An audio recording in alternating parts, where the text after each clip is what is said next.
फगुआ आइल बा, हमरो पर ध्यान वान दे ह। अच्छा तो का कही, हमरा का कहे के बा? अरे सुननी है कि ढेर लोग के नसल गोबर माटी से।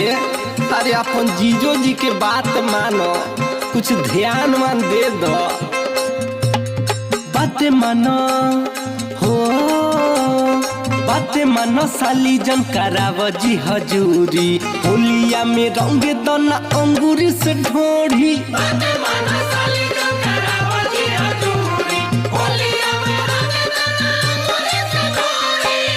जनी जीजा जी हमसे बाला जोरी, बहे लागी नीचवा से हमरो तो मोरी। बात मानो साली जन कराव जी हजूरी।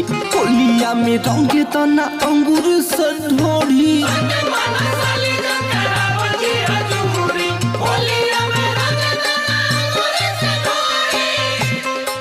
देखी राउर इज्जत जैसे रखत वैसे हमरो इज्जत के समझल करी। ना तो ठीके बा, तो ना तनी हैसे वाला जोरी मत करी। नोका झोकी करब तो कैसे का करब? अरे देखो फगुआ है, फगुआ में छूट रहेला। ओहो अच्छा तो अब रौरे मनवा तो का कही हम विशेष।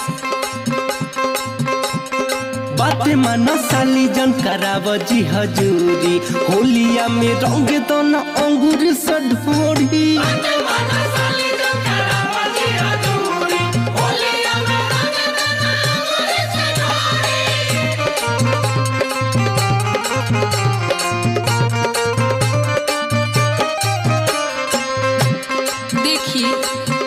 होली के मतलब ही ना हलो कि जेने तने हाथ लगाई रवा। अरे तो तहार जीजा नु है हो, तो ई कोनो बात है का कि जीजा जी होखी त जेने तने हाथ लगाई रवा। असविता तहरा से जोड़ी बाटे जमत। आजुए फुकाई साल तहरो तसमत। तहरो तसमत हो, तहरो तसमत, तहरो तसमत साली तहरो तसमत। ई कुल मौका जन बानू होलिया वाला बड़ी भाग से भेटाला। सेट भइल शादी भइनी दोसरा के धन हो। होलिया में दीदियो लगा दी अच्छा रंग हो। बातें मानो साली जन कराव जी हजूरी। होलिया में रंग तो न अंगूर से ढोढ़ी।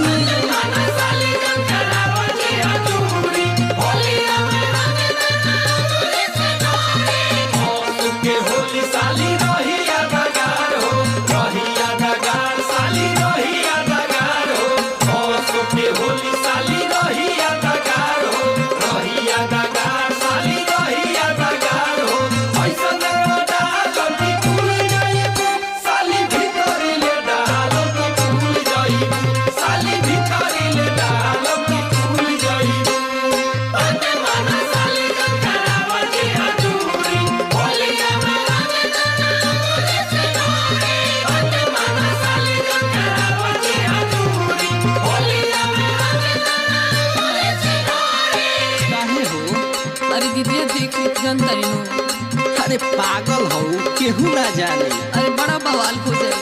हम कहता नीनू, हमार बात के मानो। इतना तू साली काहे बाड़ू घबरात हो। जानी नहीं केहू आज मानो हमार बात हो।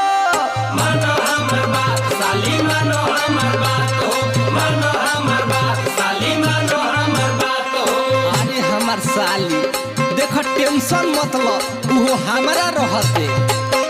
जनी जीजा जी हमसे बोला जोरी, बहे लागी नीचवा से हमरो तो मोरी। बातें मानो साली जन करावो हाथ जोड़ी। होलिया में रंगे दना अंगूर से ढोढ़ी।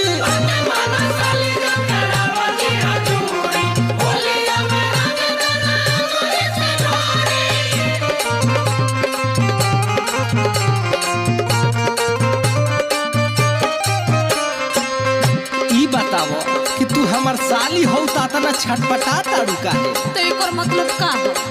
अरे चलो होने लोटा में रंग मोली। ओहो लगबू तू साली बात तहरा पे हक हो। चढ़ल बाटे फागुन के हुकर नहीं सक हो। नहीं सक के हुकरी नहीं सक हो, करी नहीं सक के हुकरी नहीं सक हो। महाराज ओहो अरे छोड़ी ना।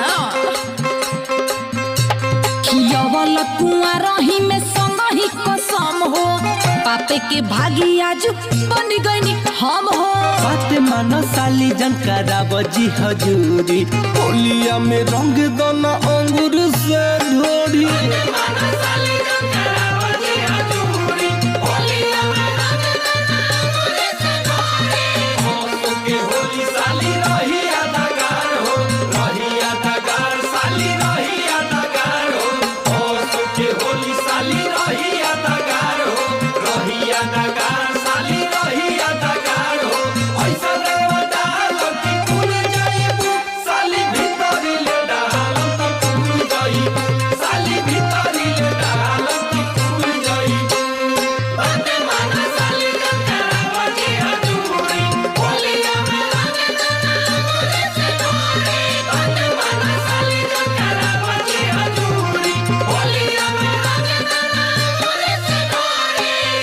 जाए दादा हम ना जाननी हाथना आदमी रंग से डराला हम रंग से नहीं डरा तो रंग से डरा जाए हो दिन जरा जिसके तू माने लाना बात हो अभय अमरनाथ तुहार छोड़ी है ना हाथ हो